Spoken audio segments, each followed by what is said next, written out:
So let's get into this.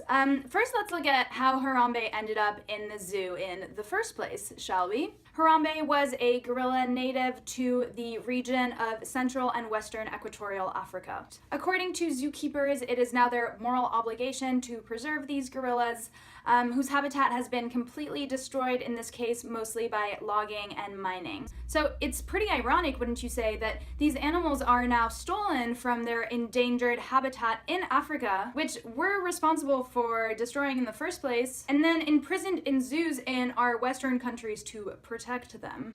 So I addressed this question in past videos, but the more I watch YouTube videos made by other vegans about the zoo controversy, anything really having to do with zoos, the more I see the same things coming up again. The more I feel like I need to cover this more fully.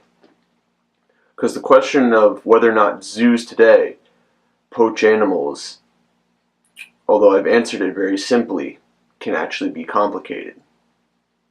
The short answer for the question is absolutely not. Zoos today, AZA accredited zoos, do not poach gorillas or any other animals in general. The long answer is a little bit more, it's not as quite certain. There are some real things to discuss that are worth discussing. So that's what I'd like to do for this video. I had the good fortune to work at a zoo for a while that I actually grown up going to.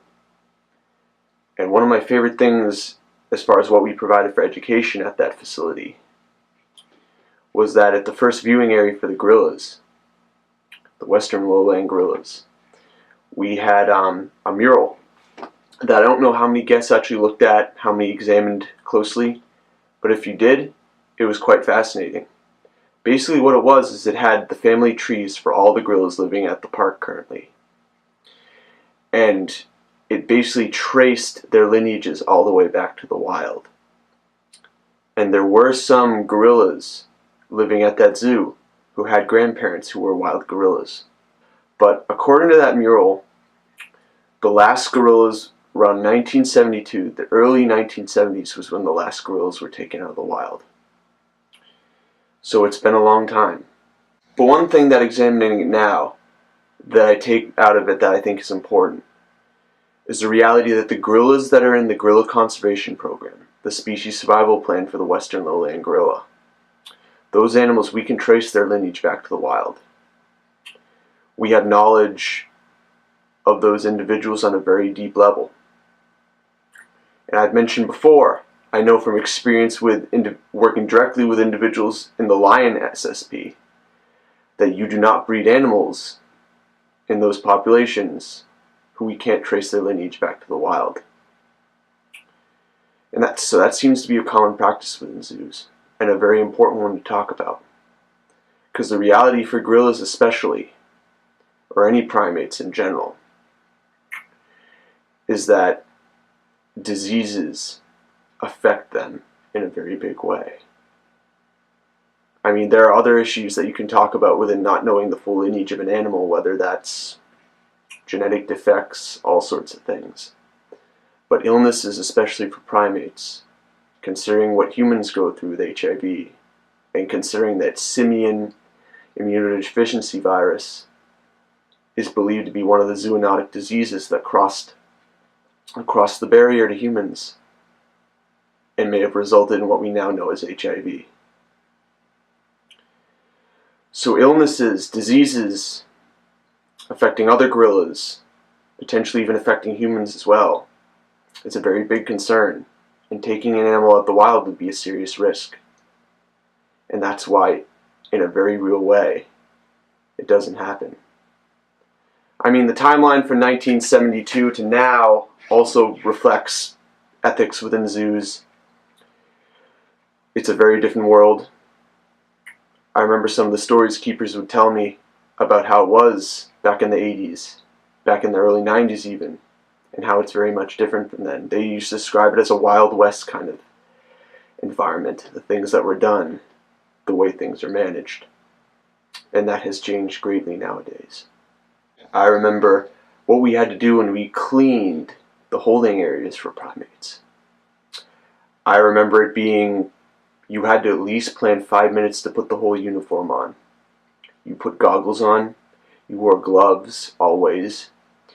In some places, if I remember correctly, we wore a splash visor as well over our goggles. But you also wore coveralls, and you wore rubber boots, always. Because the reality of the diseases that primates carried and your ability to get them was real. And I heard stories of keepers coming away, having not done the right things, actually with diseases.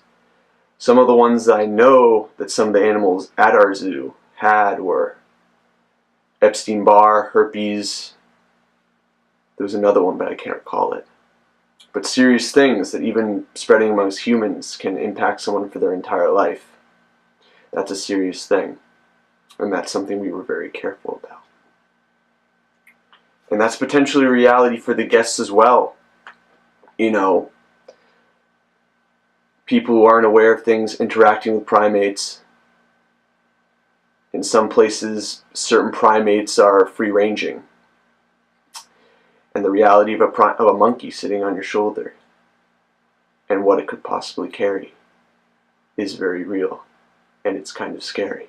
So that's another reason why it's very important that primate populations are controlled. The concerns for illnesses are very real, both for the animals involved and for humans. And overall, the Western lowland gorilla species survival plan is very lucky to have a healthy population on both those fronts. And the health of that population is in a large way the result of strict breeding selection, pairing, and in some ways luck. I mean, it's ironic to think that the reality of gorillas in zoos can't fully be separated, even today, from those animals poached a long time ago. They got lucky that the animals that they had, the animals that were captured, represented a decent diversity of the gorilla genome as far as going forward, and as far as what they've had to work with. And in some ways, health. That nothing serious is caught on with humans, that nothing serious is caught on within their population. And not all other programs has been as lucky. The African cheetah, their species survival program has not had the same kind of success in the same way, despite being an equally highly profile animal when compared with the gorillas. I don't have first-hand experience with the cheetah species survival plan. I've just heard stories about it, anecdotes, but whether or not there weren't many founders, and when I say founders, what that means is the individuals who start out a captive breeding program, the individuals that you're working with, and their entire spectrum of genes, that'll determine the matchings you make and the prospect for actually having a diverse, healthy population. Because as most people know, when individuals are very related, who don't have very many genetic differences between them, when they breed, bad things happen. Inbreeding is not good. And the more related individuals are, the more chance we have of seeing inbred complications. And the reality for the cheetah program right now is whether or not there weren't many founders, whether or not those founders did not represent a very diverse array of genes from the wild genome, whether or not those founders were just not healthy, whether or not initially those animals were not bred in a way that preserved a lot of genetic diversity or preserved healthy genetics. The reality is that infant mortality is high. A lot of cheetah cubs that are born die. If they don't die, they're born sick. They're born with poor genes, malformities, a lot of things that are not very fun. And it's been troublesome. There are a lot of people who have put a lot of time into it. There are people doing the best they can. But the cheetah program has definitely not been as lucky. And that leaves us with the last grouping I want to talk about. An animal that I have a very intimate relationship as far as what I've done in the past. The Mexican gray wolf. Unlike the gorilla and probably even the cheetah, the Mexican gray wolf actually went extinct in the wild in 1980. It was the late 70s at the very least. It was like the late 70s, 1980-ish. That was after the last 4 individuals were taken out of the wild. There were only 4 animals left to start that entire population in the captive program.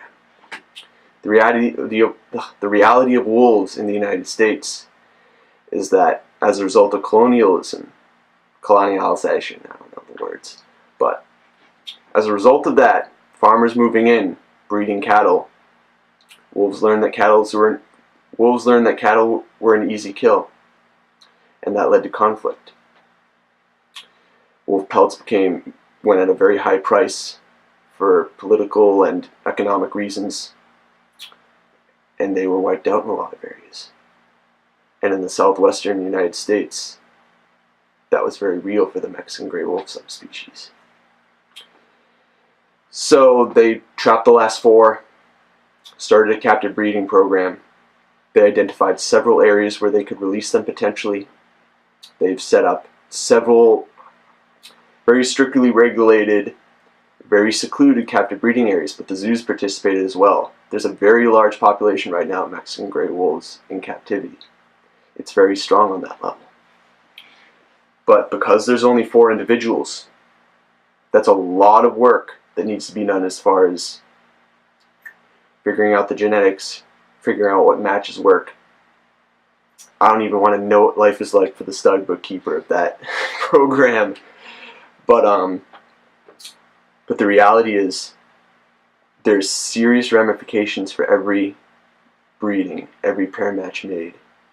They have to be optimal because you have a very small pool of genes and things can become very related very quickly, and that's reality.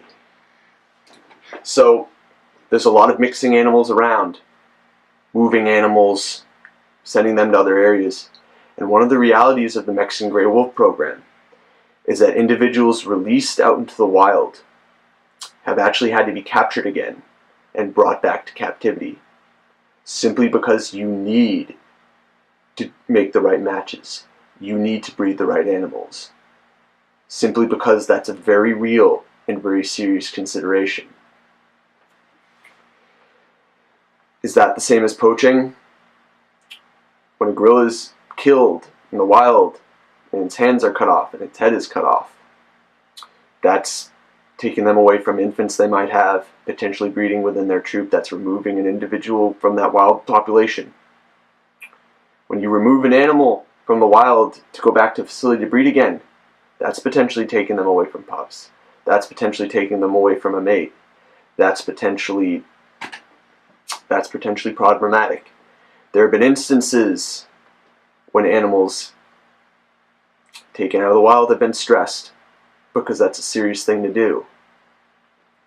There are instances when individuals who have been stressed out in captivity have stopped breeding altogether, or have stopped taking care of their young properly.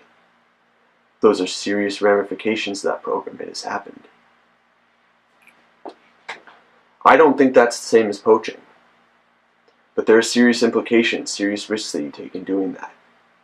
And the Mexican gray wolf program has been very successful. From those 4 animals, there are now I think the last number I saw was 108, but it's around 100 animals free ranging. And in fact, where they started out in the southwestern United States, there are now animals in Mexico as well. So that program has been able to actually expand as well to other very distant territories.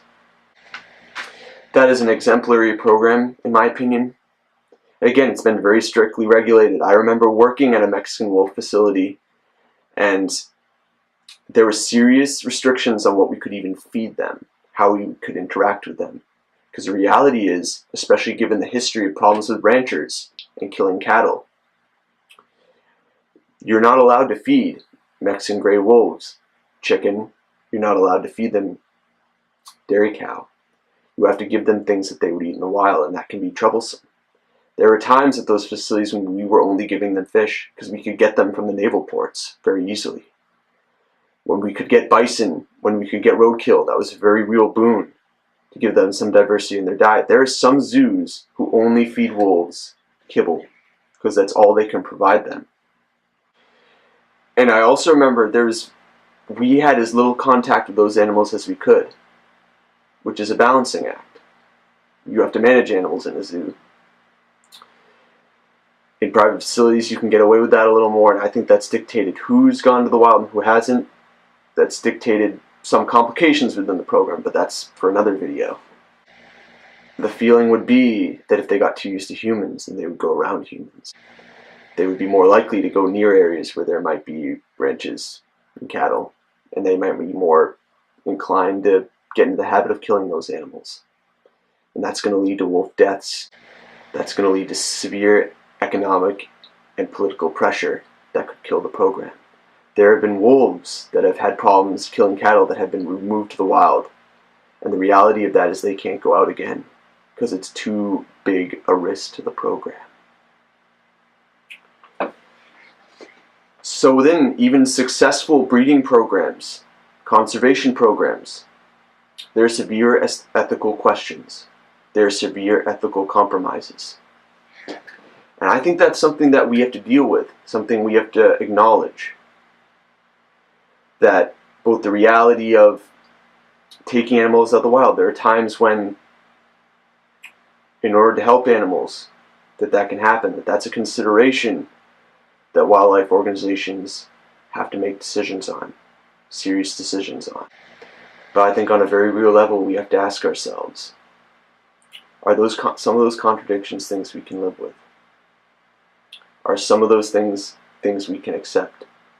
Knowing that some of those programs have been very successful, that they've made real impacts for wild populations that have been positive for their numbers and their presence. Is it possible for us as vegans to look at a program like the Mexican Gray Wolf Recovery Program, see the contradictions, see that it's not perfect, and can we look at that and decide that given all that other things, all those considerations, it is still a success?